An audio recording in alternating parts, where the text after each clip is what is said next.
उपमा serial के ऐसे ही daily episode सबसे पहले देखने के लिए हमारे चैनल को सब्सक्राइब करें। आज के एपिसोड की शुरुआत में जसप्रीत डांस प्रैक्टिस कर रही होती है।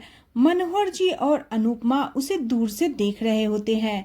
अनुपमा सरिता को आगे आकर डांस देखने के लिए कहती है, लेकिन सरिता कहती है उसे इतना समय नहीं है और वह चली जाती है। अनुपमा डांस करने से बचने की कोशिश करती है। भारती दूर से अनुपमा की बेचैनी को गौर से देख रही होती है। अनुपमा मन ही मन सोचती है, राही ने अपनी डांस एकेडमी खोल ली है, मेरा सपना अब वह पूरा कर रही है, मुझे उसके लिए खुशी होना चाहिए। वह राही के लिए प्रार्थना करती है। दूसरी तरफ प्रेम और परी राही को संभालते हैं। प्रेम राही से कहता है, जिद में हुनर मत मिलाओ। प्रेम गुस्से में माही से कहता है, अगर तुम्हें जीतना है तो मेहनत से जीतो, बेईमानी से नहीं। मुझे पता है कि तुमने क्या किया। माही कहती है, मैंने कुछ नहीं किया। परी भी उस पर गुस्सा करती है। राही कहती है, मैं अनुपमा से बेहतर डांसर नहीं हूँ, मैं तो उनके जैसा खाना बनाना भी नहीं जानती। प्रेम राही को सांत्वना देता है और कहता है, तुम सबसे बेस्ट डांसर हो क्योंकि तुमने मम्मी से सीखा है। तभी राही भड़क जाती है और गुस्से में कहती है, इससे अच्छा तो मैं बुरी डांसर होती, मैं अनुपमा की परछाई बनते बनते थक चुकी हूँ। मैं नहीं चाहती कि कोई भी मुझे अनुपमा जोशी की परछाई कहे। मुझे उस औरत से कोई रिश्ता नहीं रखना है, मुझे उनका नाम नहीं चाहिए। प्रेम उसे समझाता है, वह माँ है, कोई दुश्मन नहीं, तुम हर चीज में अच्छी हो। राही कहती है, इसलिए एकेडमी में कोई नहीं आ रहा, कोई भी एडमिशन नहीं हो रहा है। प्रेम कहता है, मुझे लगता है कोई साजिश कर रहा है जिससे एडमिशन नहीं हो पा रहे हैं, वरना इतने प्रमोशन से एडमिशन जरूर आने चाहिए थे। राही हैरान होकर कहती है, ऐसा कौन कर सकता है। दूसरी तरफ जसप्रीत डांस करने के बाद पैरों में दर्द महसूस करती है। गर्म पानी से पैरों को रिलैक्स करवाती है। भारती कहती है, जसप्रीत कितनी लकी है कि वह यह दर्द महसूस कर पा रही है और मैं यहाँ लाचार बैठी हूँ। तभी भारती कहती है, अब मैं ऐसी निराशाजनक बातें नहीं करूँगी।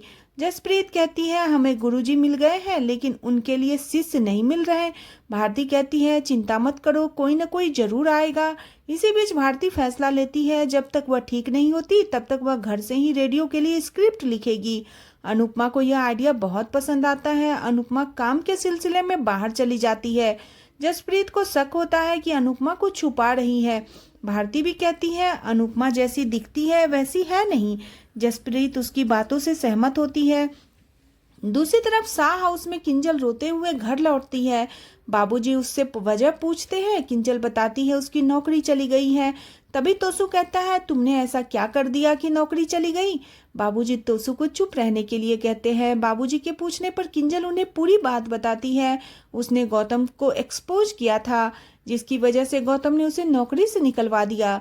किंजल कहती है, गौतम ने उसकी चोरी का वीडियो ऑफिस में लीक कर दिया, जिससे उसकी बहुत बेइज्जती हुई। वह गौतम पर गुस्सा करती है। तभी गौतम वहां आता है और बताता है कि उसने किंजल को रिश्वत देने की कोशिश की थी, लेकिन उसने मना कर दिया। वो तोसू को बताता है उसने किंजल को 5 लाख का ऑफर दिया था।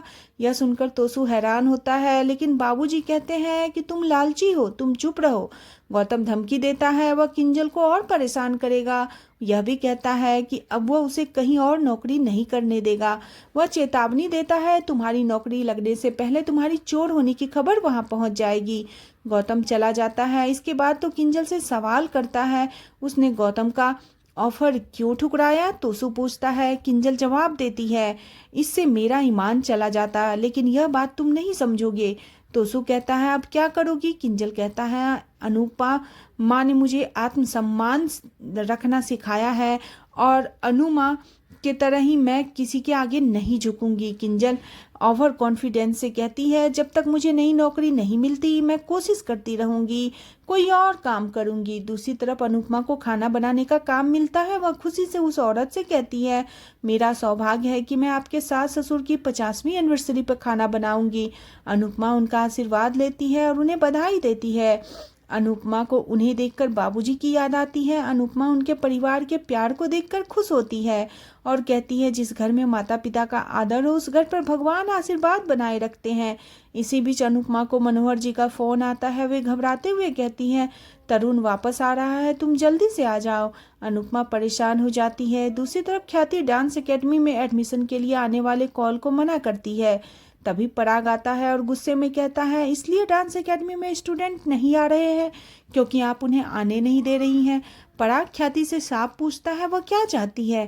ख्याति कहती है वह राही का डांस देखकर थक गई है, उसे उसकी बहू रसोई में चाहिए। पराग कहता है मैं डांस एकेडमी बंद कर दूंगा, लेकिन यह नियम दोनों बहुओं पर लागू होगा। माही और राही घर में काम करेगी। ख्याति कहती है माही तो जिंदगी में अकेली है। पराग कहता है क्या आपको इस बात का दुख है कि राही अकेली नहीं है। ख्याति कहती है राही को पत्नी का धर्म निभाना चाहिए। पराग कहता है आप भी अपना धर्म निभाइए। ख्याति कहती है जैसे मोटी बा ने उसे काम नहीं करने दिया था, वह भी राही को वैसा ही अनुभव देना चाहती है।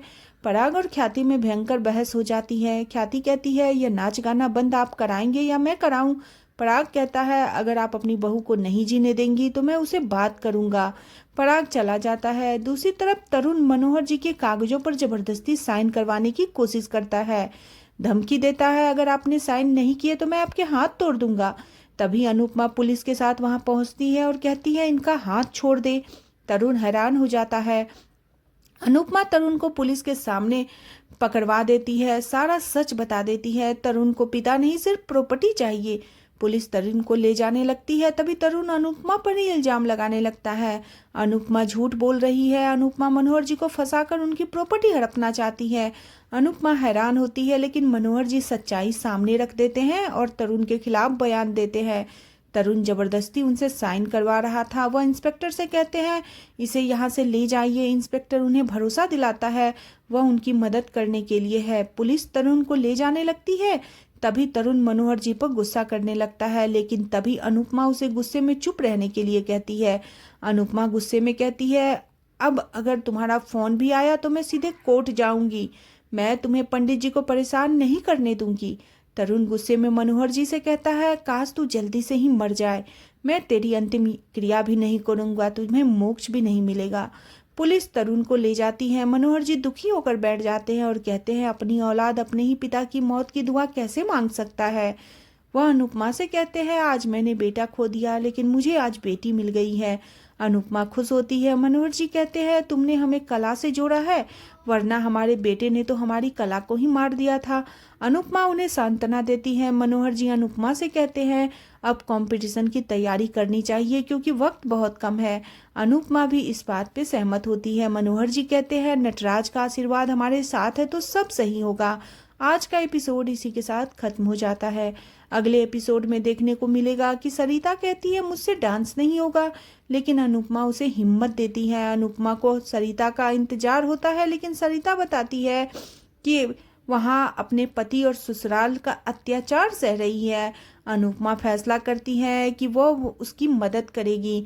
इधर राही को पता चलता है कि प्रेम पहले ही अनुपमा से मिल चुका है और वो ये बात सुन के हैरान हो जाती है। आज का एपिसोड आपको कैसा लगा प्लीज कमेंट करें। बने रहे सीरियल अनुपमा में। नेक्स्ट एपिसोड के लिए चैनल को सब्सक्राइब करना बिल्कुल न भूलें।